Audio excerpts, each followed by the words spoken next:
Time for the 49ers Rush Podcast.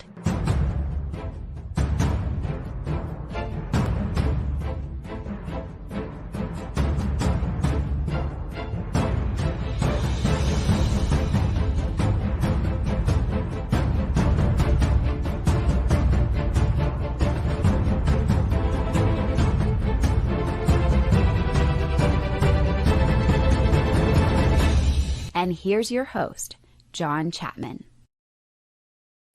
What is going on, faithful? Live from Mexico City. Got in about 6:30 a.m. this morning and just so excited. I came in, got to the hotel, crashed, had a day from hell traveling, but I don't care.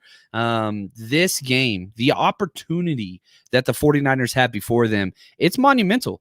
Not only just in regards to this season, which it's huge because if you win, you're in first place. If you lose, you're distancing yourself, kind of narrowing that gap. You've been 3-0 in the division this year.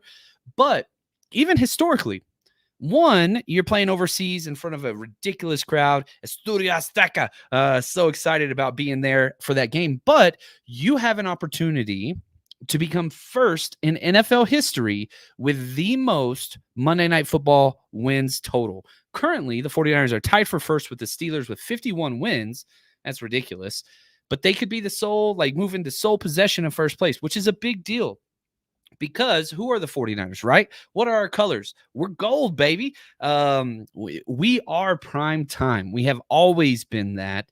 And, even just flying into the airport, I flew out of LAX, Niners fans everywhere. I think we had maybe 15 Niners fans on our flight. One guy with a Cardinals hat. It's already starting. You know what I mean? Like it's already starting to, Vivid Seats came out and said that we got 82% of tickets bought are for the 49ers. We're going to freaking take over this whole damn town, or city, one of the largest cities in the world. And so I don't have really much to report on Mexico City just because I got in so early. I got to see 2 sunrises yesterday, which was too much. But let's jump into this. We got Clayton, the man behind the scene, the mad scientist. He's working the boards. So let's get all that stuff. Oh, Kali, he's got a birthday. Yeah, we got to get that win, man. That's what I'm talking about. I love it. So we've got this is our kind of flagship program that we do weekly where we go over the history of these matchups, what it is about the Cardinals defense, offense, history of matchups, what to look forward to, all those types of things. So let's get excited. And I want to keep it kind of Cardinals focus. We already beat the Chargers. Because again, I want us to dive into everything that these guys are about so that you as the fan have a much better game experience on Monday night. That's what we're about. Devin, you stinker. Appreciate you, man. Appreciate the super chat. He said, I told you I'd get you that drinking money. You did. You are a man of your word. Thank you so much, Devin. Trust me, that will be put to wonderful use. Tequila will be flowing strong over the next few days. Appreciate that, Devin. You're a good man. You're a good friend. Appreciate that. Oh, what's up, Samra? Appreciate the gift. He says, have to win big to show we can go far. And, again, thank you for the gift. A win's a win, but this is not making up to be, one of those just like, oh, it's going to be a close game. If you look at just the spreads across the NFL, there is one game with a larger spread, and that involves the Baltimore Ravens and the Carolina Panthers. That's it. So we're the second largest spread of the week. Love it, Reginald. Feliz lunes noches. Love it, man. Absolutely incredible. I'm so excited just to meet so many people. My phone has been blowing up, and I appreciate every single person reaching out. My goal is to make as many touches or contacts, I guess, with people that are down here because this is going to be a historic, memorable event. And, we always do the faithful from afar in the off season where people share their stories. And it always starts with something simple like, well, the 49ers played in England 15 years ago. Or, think of all of the new faithful south of the border that are about to be born. That is beautiful. That is a wonderful thing. Absolutely love just the opportunity to grow the community. When the 49ers announced that Mexico was going to be their international partner, and they were partnering up with the city. I was freaking pumped. We not only is this game just going to be awesome, we have pulled out all the freaking stops for this trip. It's been absolutely terrifying, the amount of details and moving parts and language barriers and all that stuff. But I really hope it comes through this week for all those that are coming out to party with us on the Rush Road Trip. We'll talk about that later. All right. Now, is this a Colt McCoy revenge game for the 49ers, who, he just totally baptized us last year? Is Kyler Murray going to play? I am personally on the side that I do believe Kyler Murray will be playing this week. Both have been limited practice participants. Kyler with the hamstring. If Kyler can go, he's going to go. But Cliff even said in his press conference, and I do want to say shout out to Juan Solis. He cut up the clips of the press conference and sent them to me. The internet's kind of shaky at this hotel. I can't download them. I tried for the last hour and a half. So I just want to apologize to Juan. He's the best there is. But yeah, on my end, I couldn't get them uploaded for you guys. So I apologize about that. But Cliff said, he says lots of things, but he said if Kyler can't move around freely, he's not going to go. And I don't think that they have to rush him back, because Colt McCoy played very, very well last week.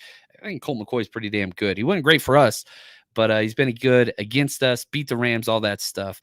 So I do think Kyler plays, but if for some reason, whether, something, the altitude or Call of Duty, or he's not doing great, they're not going to hesitate to go with Colt McCoy.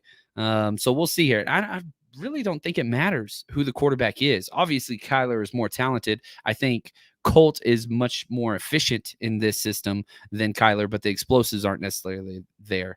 Tommy, thank you for the gift, man. He says, John, watch the Mexico game with Rete. That's awesome. That is awesome. I love it, man. And then Samra, again, thank you. He says, why is Shanahan coaching tree offense is struggling? Well, because everybody's doing it, right? So used to, you would have to change your defensive rules, and you'd have to go out and do different types of defensive practice drills to get used to the zone run. You don't have to do that anymore.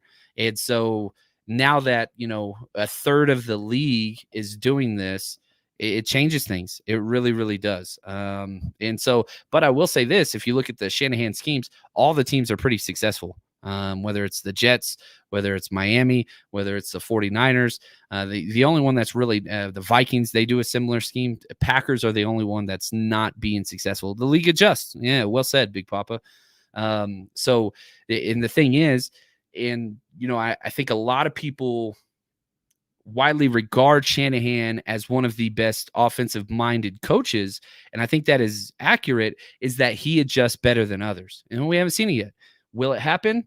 I hope so. CMC definitely brings a whole new wavelength to what that could mean and what that looks like. So, offensively, they're struggling, but you run the ball right now, you're going to be successful in the NFL. It's just the way that it goes. So, I'm excited about this. Again, the 49ers have an opportunity to be in first place in 2 short days. They win, they go to 4-0 in the division, which is bananas, and would beat the Seahawks because of a tiebreaker. And we still play them later this year. That's huge. Talked about the Monday Night Football stuff and all that stuff. So let's dive into the Cardinals, okay? This is what's important. Know your enemy. Know what they're good at. Know what they're bad at. Know what they've done. It hasn't been great. They're 4-6. They're not a good team. So let's just go through their whole schedule and their results quickly. Lost to the Chiefs by 23. No shame in that. Beat the Raiders by 6. All right. Lost to the Rams by 8. Beat the Panthers by 10. Lost to the Eagles by 3. Probably their most impressive game was barely losing to the Eagles. Lost to the Seahawks by 10. Beat the Saints by 8. Lost to the Vikings by 8. Lost to the Seahawks by 10. Beat the Rams by 10. That's their most recent one. Now, so they're 4-6. I went through. Listen to the teams that they have beaten: Raiders, Panthers, Saints, Rams. Every one of those 4 teams are in last or tied for last place in the division. If you put their combined record of their 4 wins, they're 11-27, the teams they beat. Like, they have not beat a good team. They have not even beat remotely close to a good team. And so they're in a position where they're not dead. Now, they lose this game, DED. I think it's done. 4-7. and they always struggle down the stretch, all those different things. I don't know about that. Now, if you just look at points, which I think is probably one of the truest metrics of how quality your team is, eighth in points allowed. They allow 23 points per game. 31st in points scored, 25.8 points per game. So they score more than they allow, but they just get blown out so much. Losses in the double digits just way too often. And so, yeah, mosquito killer. I will say this. Division games are just crazy. I don't like betting division games. I usually try to stay away from those as far as the spreads go. And yeah, you got to be honest. The Colts have had our number, and it's not even close to that. He has dominated against us. If we just go down to the history of this matchup, which I'm a little out of order on our script, shout out to Coach Cruz, who just crushes all this stuff. But the 49ers lead the overall series 32-29. So we're up, but the 49ers have lost 11 of their last 14. They've only won 3 in the last 14 matchups against the Cardinals. And so, like, it's there are issues. There are major issues to this matchup. The NFL's matchup league. Say it all the freaking time, but I mean it in a sense that certain offenses can perform well against other defenses and vice versa. Ronnie says the Cardinals are third in forced fumbles. Does that worry you for the squad? You look across the board. You had the fumble by Ayuk last week. That was kind of a weird fluky play and helmet to helmet and all that kind of stuff. That didn't really worry me. The forced fumbles, if it bothers me anywhere, it'd be Jimmy Garoppolo. But our offensive line is doing relatively well in pass protection. Jimmy's not getting hit often, which is key to why the 49ers are winning games. Now, enter conversation Mike McGlinchey.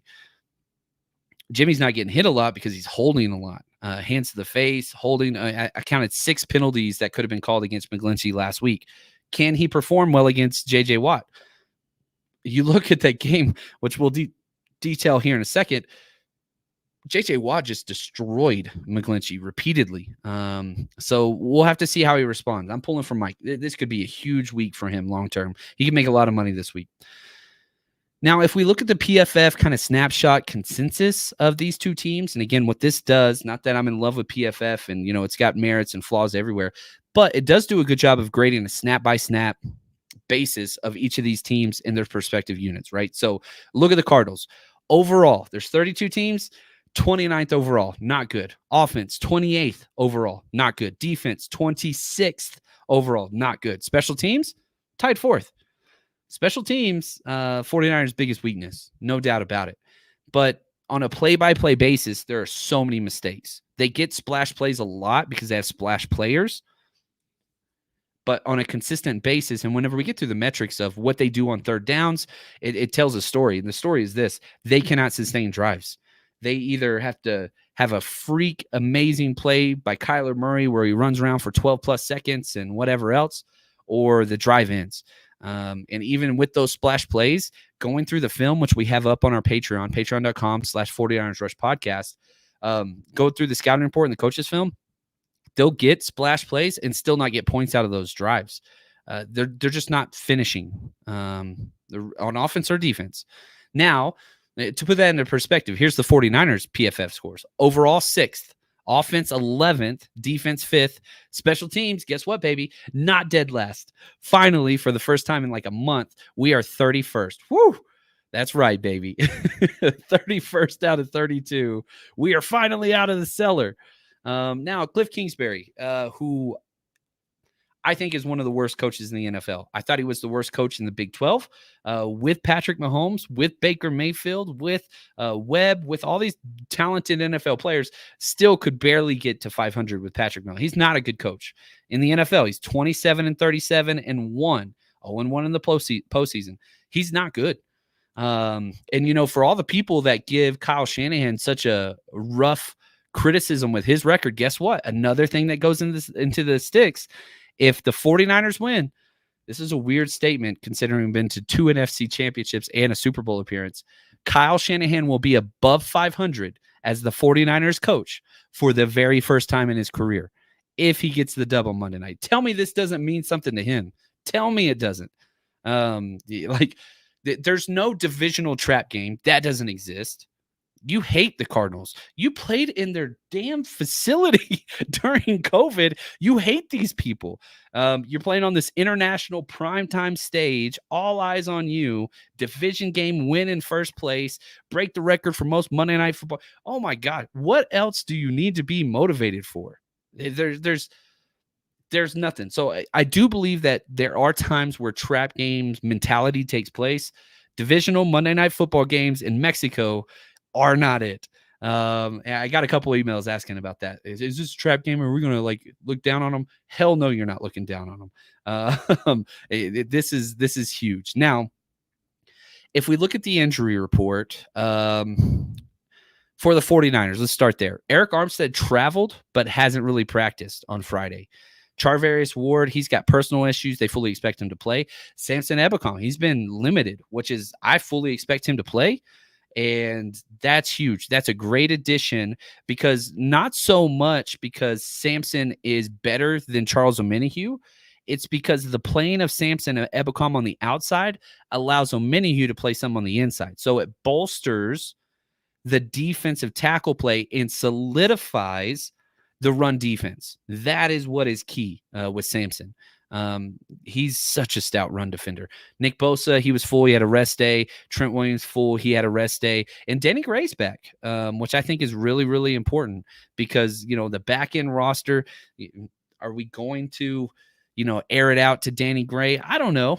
The altitude and all that stuff. And I will tell you this, the altitude is affecting me big time early on. Like you feel it. I went to the Denver game. I go skiing all the time. I always get altitude sickness. Like I literally have to take medicine for it almost everywhere I go. You can feel it.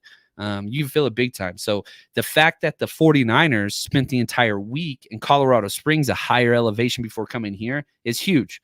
Arizona did no such thing. They're just coming straight from Arizona. So will that play a factor?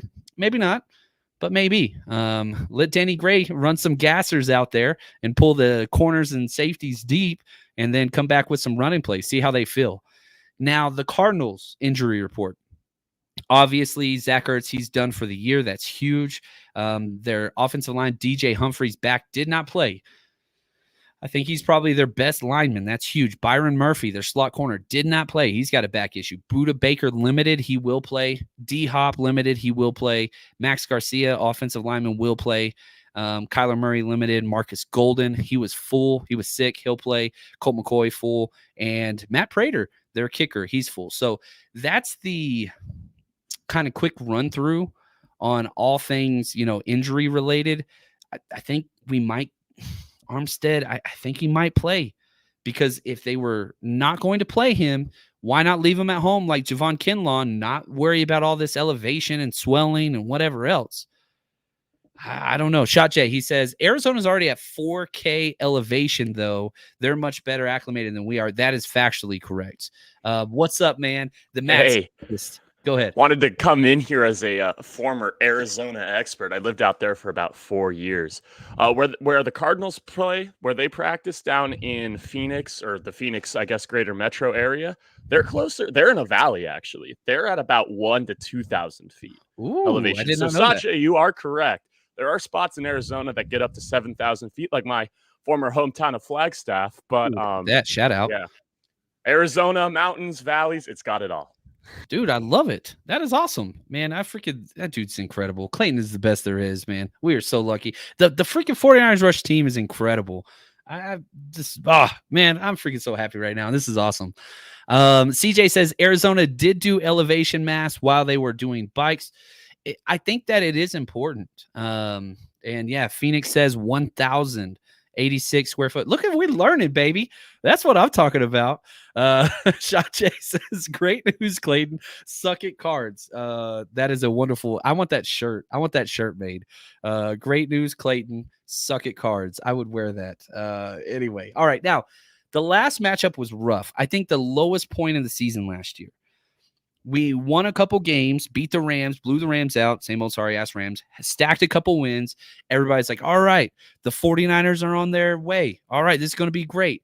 Then DeAndre Hopkins was out. Kyler Murray was out. They had a couple other people were out. Came and played the JV Cardinals, and they put it on the 49ers, 31-17. That was rough. And that was in early November. That game was November 7th last year. Right now, we're at November 19th. The game's on the 21st. A lot of similar parallels, no doubt about it. McCoy, he threw for 250, 1 touchdown, no interceptions. Connor was the one that kind of destroyed us. 21 rush attempts, 96 rushing yards, 2 TDs. You remember after that, that's when they kicked Armstead inside after that game. And Connor had receiving. He caught it. 5 catches, 77 yards, and a touchdown. They had like a halfback pass. It was just bad. It was a bad game overall. Now, Jimmy always plays well. He always puts up great stats against the Cardinals. He threw for 326, 2 touchdowns, 1 interception. Pretty damn good. Kittle, 6 catches, 101 and a touchdown. Ayuk, 689 and 1 touchdown. Armstead, 10 tackles, 1 sack. Warner, 30. It wasn't like it was an awful game all around, but the 49ers were out of it early. Now, Dre Greenlaw didn't play. Our starting corners at the end of the game were Josh Norman and Dre Kirkpatrick. Dante Johnson played a ridiculous amount of snaps that game. Tavon Wilson was starter at safety. Like, it was different. It was just different.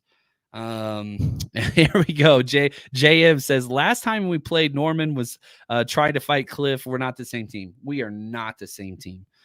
We have a much better secondary than we had. It's not even close. So now, are they going to not be able to move the ball? I think they'll still have some success. They're a passing team. I mean, they are an air raid offense, and their tight end, who was Zach Ertz, he's out. But their first draft pick was Trey McBride, tight end out of Colorado State. Talking about elevation, and I loved him in the draft. I thought that he was a hell of a player, and I thought that they got value on him. They got him number 55 overall, but they don't need him. But with Ertz down, I guess it makes sense. It's just the building of players, outside in mentality instead of inside out, and it shows on their play. Very poor offensive defensive line. It's bad. It's really, really bad. It's just not been good. It's been really, really bad, as a matter of fact. Now, let's go through the Cardinals defense. Okay, so let's zero in and let's just focus on kind of what they have established and what they put out there. Josh Norman should have been a detective.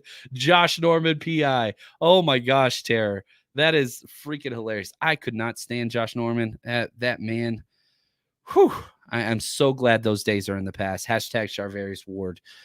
Whew, man, those were rough. I love the 49ers. Everybody knows that.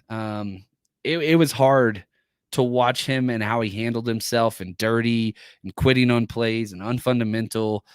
It was hard watching that, man. It was so hard watching that. Mosquito, he says, what do you think is going on with Mooney Ward? I have no idea. Anytime I see personal reasons, man, it breaks my heart. I always assume the worst. I hate those things. Something with the family or whatever. The one thing that I could say, and this is the one advice I could probably offer, when you see personal reasons, just grant that player as much grace as possible. And what I mean by that is, football is amazing. It's my career, and it's what I spend the majority of my life and time on. However, at the end of the day, it's a game. Families and stuff going on are way more important. And this is coming from a guy that just flew across international lines, red eye flight, all this kind of stuff. I love it. I do. But at the end of the day, you got to put things into perspective. So I hope he's okay. All we know is Shanahan said that they do expect him to play. And I really hope everything goes all right for him. But yeah, whenever I see that personal reasons, I always just kind of hold my breath, and it's just like, man, I hope the kids are all right. Hope the family's all right. Hope he's all right. So we'll see there. Shot J. Oh my gosh, here we go. I heard Charvarius' son was being born. That was the personal reason. Was, if that's the case, freaking awesome. That is great news. That is positive news. And he absolutely 1000% should miss practice to go be there with the birth of his son. I remember my first coaching job. Literally first coaching job. First day, all staff together. I'm so pumped. Coach sits down, and one of the first things he says is, y'all better plan having babies around football season. You will not miss a football game if you're giving birth. You will not. So if you plan and you get your wife pregnant, you're not missing a game. And I was like, oh, dude, I didn't like it. It did not go well with me. First day, I was like, is that a joke? Wasn't a joke. He did not see it as a joke, but should have been. Families first, way more important. Now, let's jump to the Cardinals defense. Remember, 32 teams. Okay. So as we go through this, it puts everything into perspective. 28th in the red zone, which if there's a few stats in here that just match so well with the 49ers, whether they're deficiencies or what they're best at, what they excel at. 49ers haven't been great. They've actually been average in red zone. They can get in there. They score lots of field goals, but the fact that the Cardinals have allowed 27 touchdowns on 40 defensive red zone appearances, that bodes pretty damn well for the 49ers. Randy says, babies make you soft. That is exactly correct. That is true. And sometimes that's a good thing. 23rd in rushing touchdowns allowed. They forced 14 turnovers in 10 games. They are very opportunistic. There's no doubt about it. They punch out the ball very well. A lot of that's Budda Baker, J.J. Watt.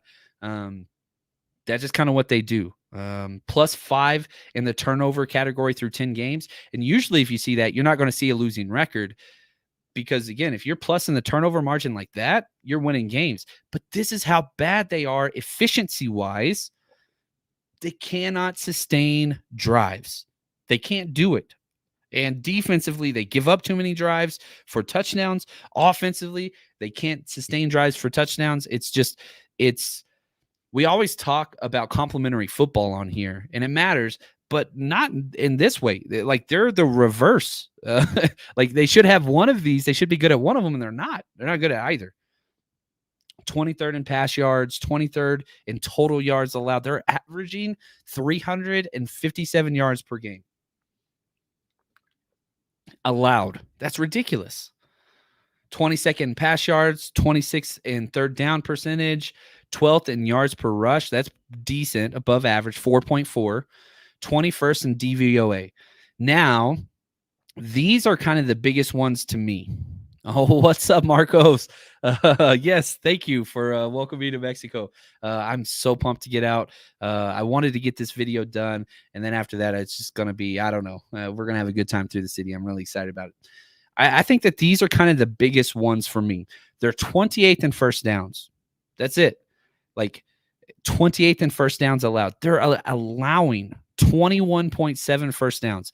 That's a lot. Usually my bookie, they put the over-under on first downs at 19, and I almost always stay away from it. I'm probably going to be hitting that one this week. I just think it's going to be sustained. Marco says, don't drink too much tequila, my friend. Yeah, I'm going to pace myself. I want to have a wonderful long time here. I don't want to not remember things. What's up, Sin? Appreciate you so much. Thank you. Always good to see you. So first downs allowed, that's huge. 3 out of the last 4 teams that have played the Cardinals, all over 31 points. All over 31 points. The only team that didn't was the John Wofford-led Rams that got to 17. So a little bit of an anomaly there. And this one's number 1. And I think Lombardi was the first one that I saw put it out there. They are 32nd, dead last in the NFL in yards after the catch allowed. Guess which team is first in yards after catch? Yeah, I think we all know the answer to that. Debo, Kittle, Ayuk, CMC. Yeah, it's Juwan Jennings. I apologize. Almost left the beast out. That's where it fits. That's where it fits. And so the 49ers, they're built. Their entire team is built on yards after the catch offensively. Your biggest strength against their biggest weakness. The NFL is a matchup league. This is not the same Cardinals defense that the 49ers have played against under Cliff Kingsbury. It's way worse. It is way worse. Now, let's look at it from the other perspective. J.J. Watt probably had his best game the past 5 years against us last year. Him against McGlinchey, it scares me. It just really, really does because, again, what is Mike McGlinchey's biggest weakness? Bull rush, all those things. What's J.J. Watt better at than anybody else? Bull rush. But J.J. hasn't been great. He's got a 60.6 PFF grade. All right. Budda Baker's incredible. He's limited. I love Budda Baker. He's the 19th graded safety currently this year, but our wide receivers should have a field day against their corners. They're not good. And Byron Murphy, their slot corner that is good, he hasn't practiced. So we'll have to, I think he's going to play, but they're not on. Wilson, one of their corners, he is rated out of 115 corners, 107th. He's got a 45. What's up, Eric? How you doing, Ola? And their linebacking core, even though they've spent several first-round picks on them, not solid. Not solid. Baker, Watt, maybe Zaven Collins. Those are kind of the guys to watch out for. But it's not really like, I don't know. It's not – nothing scares you. Nothing scares you. There's nothing scary about this team defensively. It's just – pick your poison. Go after who you want to. Do what you want to do. Any of those things. It's all available. Now, before we jump over to the other side of the ball and go through the Cardinals defense, real quick, number one way to support the show right here. All you got to do is go to patreon.com/49ers Rush Podcast. And as soon as you sign up, you get almost everything, depending on the tier you pick. And if you're just interested in 49ers play, guess what? We have every single offensive, defensive, and special teams play from the last 2.5 years. Every single game for the 49ers. Nobody else has this content. Now, not to mention we have extra episodes weekly. We've got scouting report breakdowns. We've got betting. We've got your one-stop shop for 49ers content. And if you want to be heard, guess what? We got Zoom Hangouts twice a month where we listen to you. Patreon.com/49ers Rush Podcast, or just Google Patreon and 49ers. We're the first one that shows up. All right, let's talk Cardinals offense, which is what Cliff Kingsbury would want, right? It's much better than the defensive numbers. There's no doubt about it, especially whenever you're looking at the ranks and all that stuff. Look at Sin. McGlinchey, I have faith in you. You can block JJ. I do too. Man, it's hard to do a prediction for offensive line play. You can talk about how like he's going to give up this many pressures or whatever. I legitimately think Mike McGlinchey is going to have the best game of the year. I think that's going to happen. And if that does happen, 49ers are going to coast in this game. Coast. Now, offensively for the Cardinals, 7th in interceptions. They do not throw interceptions, only 6 on the year. Talanoa by himself has 4 picks, right?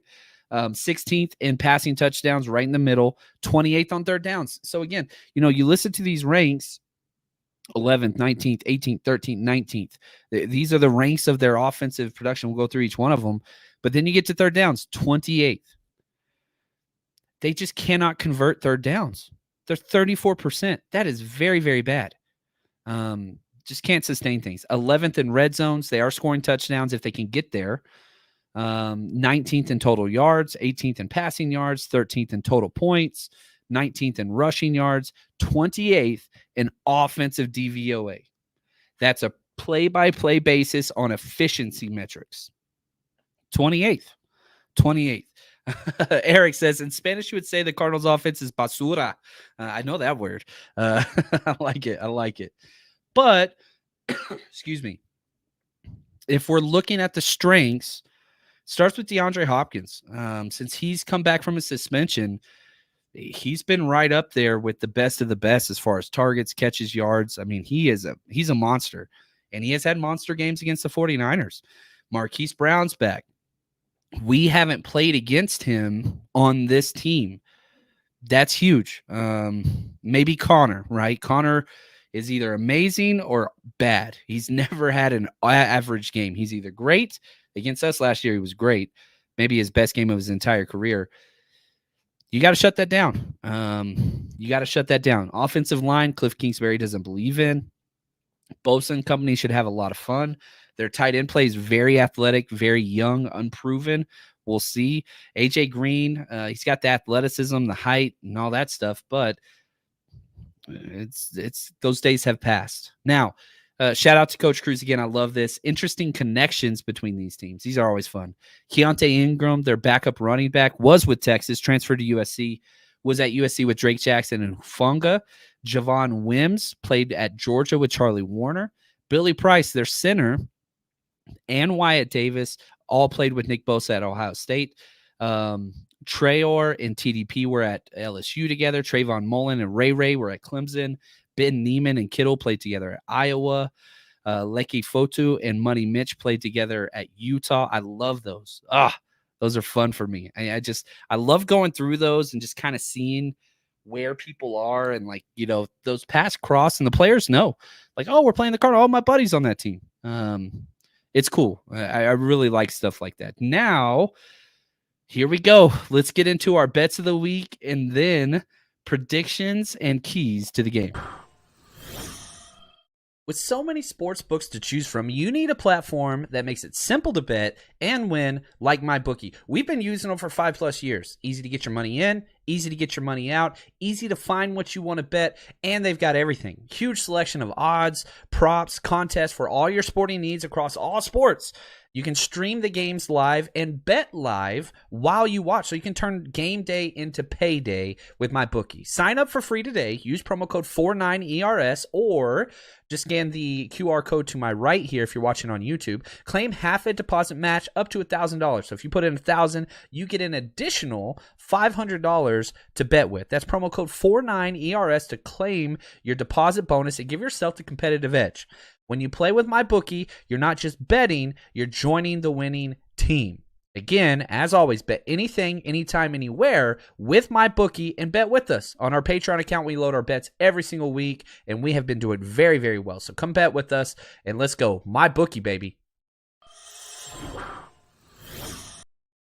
This just came across the Twitter line from Tom Pelissero, who I think I've said this before in the past, by far my favorite NFL insider. I think he does a really good job. The Cardinals just signed veteran running back Corey Clement from their practice squad and promoted him to their active squad. I think that has to do with letting Eno Benjamin go.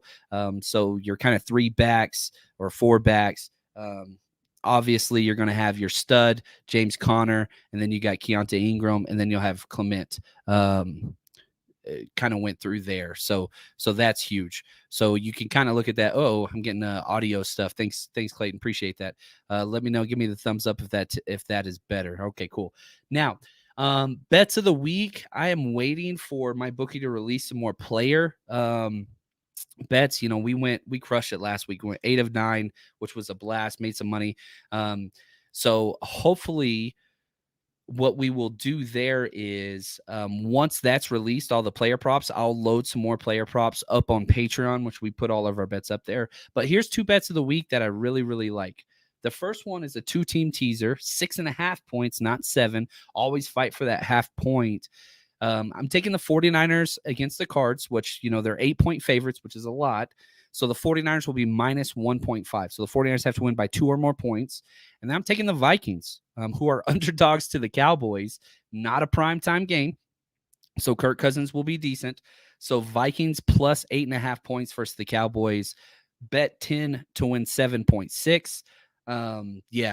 That's where that's going to be at. Then, of course, man, this is huge. 49ers score in the first drive. Bet 5 to win 6.8. I know people dislike all of the kind of Shanahan just kind of being soft in the red zone and settling for field goals. But, man, if he's going to keep doing that, we're going to keep making money on it. I think of the 10 games that have been played by the 49ers, I think we hit on 7 49ers score on first possession. We made a lot of money on that one. So we're going to keep riding that. And I'll say this will lead into our predictions and keys to the game. Again, we'll have more bets up on our Patreon channel when they drop more of those. I don't think field goals are bad this week. I understand the critique and criticism of people wanting, Shanahan to have killer instinct to go after people and cutthroat and score touchdowns and go for it on fourth and all those things. I don't think this week you need to. I think this week, the number one factor is get to 22 points. And so, yeah, obviously I want touchdowns, but don't see field goals as a miss, as a negative this week. I don't think you do, because the Cardinals will not have, these 4 red zone possessions, 5 red zone possessions like the 49ers will. And so you just got to get something. If you just get something consistently down there in the red zone, you're going to be all right. So for this week and this week only, because again, the Cardinals do not have an explosive offense. I'm not like petrified that, it's not like you're playing the Chiefs or whatever. Field goals aren't the worst thing. Get points. Offensively and defensively, do not let one player beat you this week. J.J. Watt, DeAndre Hopkins, James Conner. They're going to have good games. There's no doubt about it. But at the same time, you can't let them take everything over. You can't do that. Jimmy's been great against the Cards. I expect a lot of empty sets, which I hate, but I think you're going to get a lot of empty sets. I can't stand it whenever they take the running back out of the backfield because it just takes away the illusion of the run. But I am predicting more screens this game than we have seen for a while. I'm expecting at least 9 screens. So just to put that in perspective, the last 2 weeks, they've had 6 and 4 screens in a game. So I think that's going to jump up. Yards after catch, baby. Yards after catch. Just get the ball out in space. Let Debo, let Ayuk, let CMC, let Kittle, let Juwan, let Ray, let Danny, let them all. Let them all just do what they do. Excited about that. So, and for, Nick Bosa, another primetime chance for him to get onto the point to prove he is the defensive player of the year. I think currently right now, I know I'm biased. If you just look at the stats, he's got it. However, Micah Parsons seems to have got the media's attention much more so than Bosa. You look at any metric, Bosa's better in every single one. You will not find one, maybe like burst off the snap or something, but like Parsons, like this is another opportunity. You had a good game last week against the Chargers, not great game, but you did get a sack. You had several tackles for loss. I think that's going to continue. So I expect another sack and multiple tackles for loss for Bosa. Siggy says, we need to play them as if we're playing the Super Bowl. No let up, take nothing for granted. And I think that they will. I don't see, there's no way the 49ers are not going to take this game as serious as possible. This game is everything for them. Shanahan getting the winning record for the first time. Most wins on Monday Night Football. First place in the division. You don't, Mexico, international, baby. If Parsons is in the conversation, then Judon should be too. Yeah, I think you're right. Their team not playing as well is kind of an issue, but yeah, I get that. Now, real quick before we get out of here, and I give you my final prediction of the game, make sure if you are in Mexico, man, make it to one or both of these. The 49ers Rush Roadtrip.com, just 49ers Rush Roadtrip.com if you want tickets. Tomorrow, we're going to be at Kingpin Social, 12 to 4. We're going to be there watching. The World Cup game is the following day, but we'll be there watching all NFL games and stuff, which is going to be a blast. We're going to have it up on the screen. It's going to be a blast watching NFL things, having fun, bowling. We're going to have all kinds of fun prizes, trivia, and all that stuff. And then the creme de la creme, what we've spent so much time on. I'm excited for it to come together.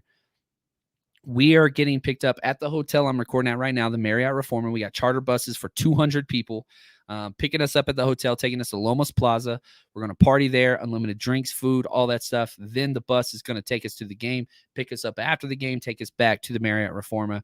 Again, if you do not have plans and you're in Mexico, man, we got you. 49ers Rush Roadtrip.com. Come have fun with us. Party with the faithful. Be safe. Be safe. Be safe. So important. But I got the 49ers winning. They're the better team. I've got them covering the spread, but I'm not betting the spread just because the 49ers haven't been consistent enough for that. I'm sticking with what I said earlier in the week. 27-17. That just makes way too much sense to me. Not betting the over because I don't think the Cardinals are going to get that many points. But you get to 22 points, you win this game. The first one there wins it.